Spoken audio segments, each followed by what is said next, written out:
Whey can be used to make lactose. Whey can be used to make brown cheese. In one of my previous videos, ricotta, I showed simple ways to use leftover whey. And some of you left lovely comments like those.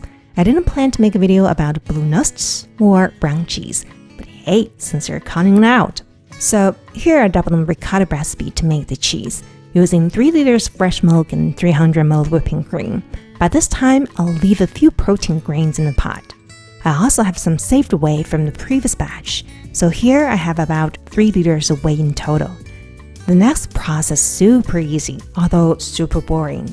Whey contains at least 93% water, and we're going to reduce most of it.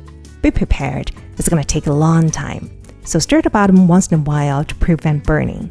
It took me 4 hours and 10 minutes to reduce by half.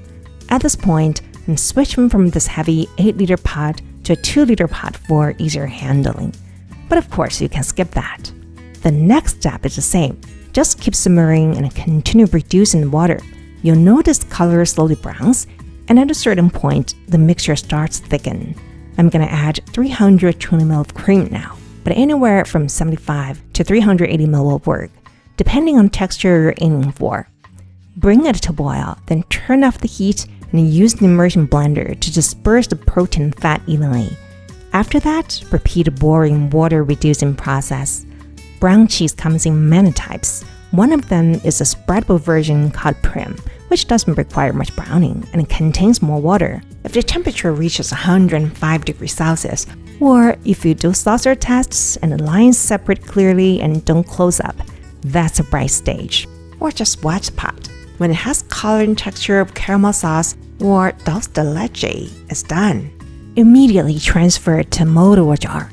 This one's somewhat sliceable, but the inside still looks moist. You can see how soft it is just by pinching the block. My goal is to make a Fløtemysost, and I hate to start over from whey. So I'll continue with this version by adding 150 ml milk into the pot. Bring the mixture to a boil, stirring constantly to make sure the Prim mixture melts. Then turn off the heat.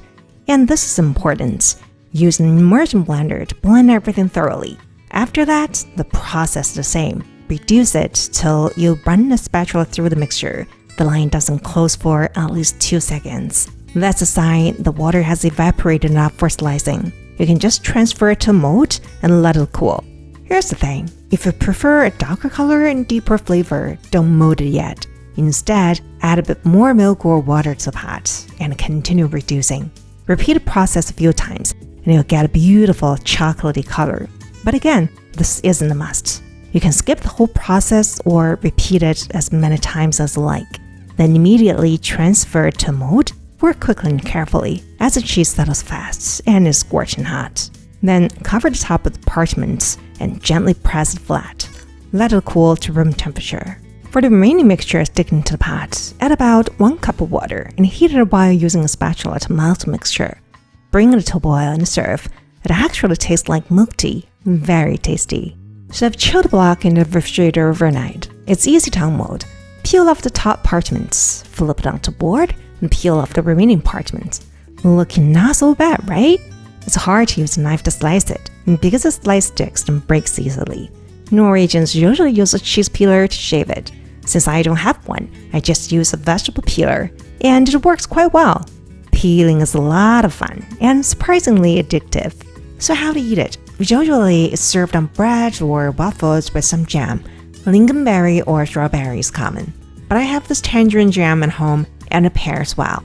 Brown cheese isn't really cheese per se. If you expect a regular cheese flavor, you'll be disappointed. But if you treat it like a kind of salted caramel, you'll see it differently. I like it. You can also grate it over a cake and add peels as garnish. For this video, I made plenty of ricotta. So I used my recipe to make more ricotta cheesecakes. So it's literally a no-waste cake. How to store it?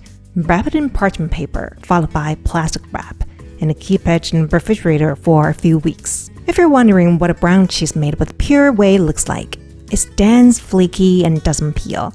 I use it to flavor sliced tomatoes for a different twist from what I'm used to. And I grate it over my caramel ricotta cheesecake, drizzled with a bit of caramel sauce. It's a nice combination. That's all for today. I hope you enjoyed this episode. Bye for now.